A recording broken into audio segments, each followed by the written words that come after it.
Welcome to our microlearning series, brought to you by Centene Behavioral Health's Clinical Provider Training Team. This module focuses on treatment planning. This microlearning is one of 4 in a series. The topics covered in this series are care coordination, treatment planning, titration of services, and discharge planning. Check out each microlearning for more information on the topics listed. By the end of this module, you will be able to identify the philosophy of treatment planning, list the important steps of treatment planning, verbalize the initial process, identify evidence-based treatment, and review ongoing and discharge process. At Centene Behavioral Health, our philosophy is to engage individuals in the best, most appropriate treatment in the right amount and at the right time. This leads to the best functional outcomes for the member.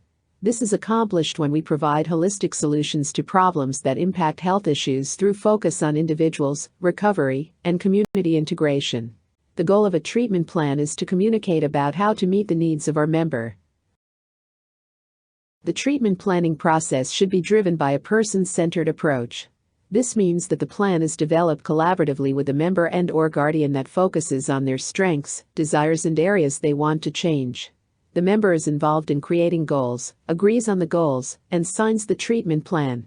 All providers should use the treatment plan as a guide at each visit to assess the member's progression, regression, or maintenance. For example, if the current goals on a treatment plan are working, then the treatment plan review should reflect the next set of goals. If providers put the same goals on each treatment plan, this will not show progress. If the first set of goals are not working, the new goals should be established.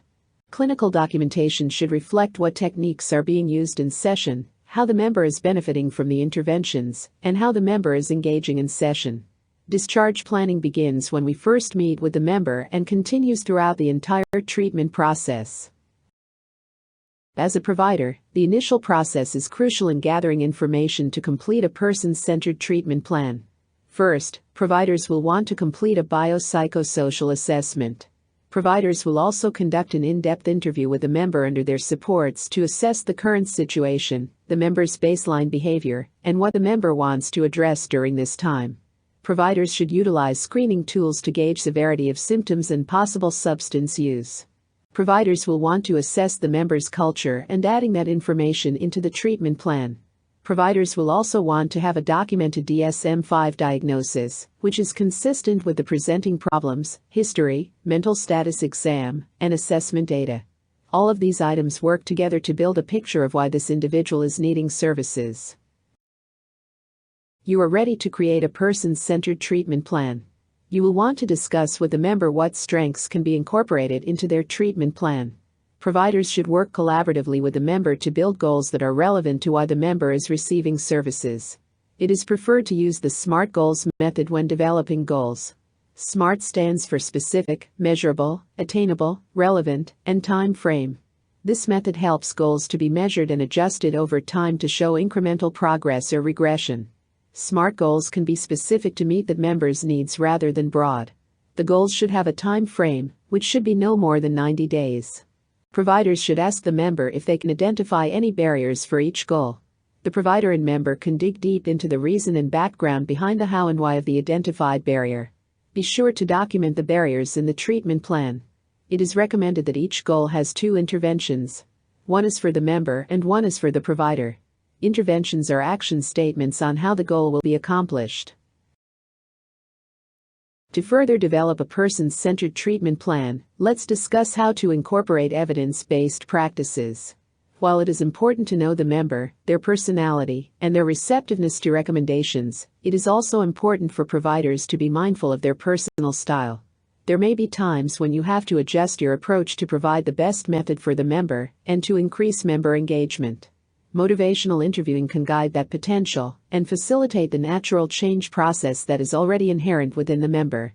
Stage of change can determine which stage the member is in. You can customize what you will join with them in working toward. This will also help with setting realistic and appropriate goals. These types of goals can lead to a sense of accomplishment for both yourself and the member. Integrated healthcare is when healthcare professionals consider all health conditions at the same time when creating a treatment plan. Understanding and appreciating a member's cultural background can expand treatment opportunities.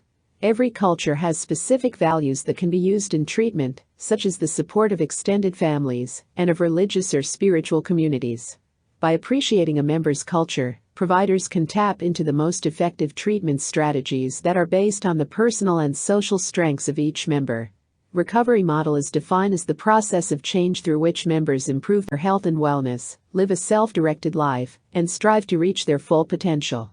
Incorporating these evidence-based practices can create a person-centered treatment plan that fully addresses the member's needs at the right time.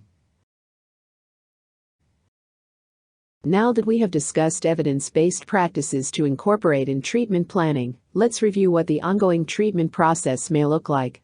Providers will want to document through their progress notes how their sessions are tied back to the SMART goals and interventions.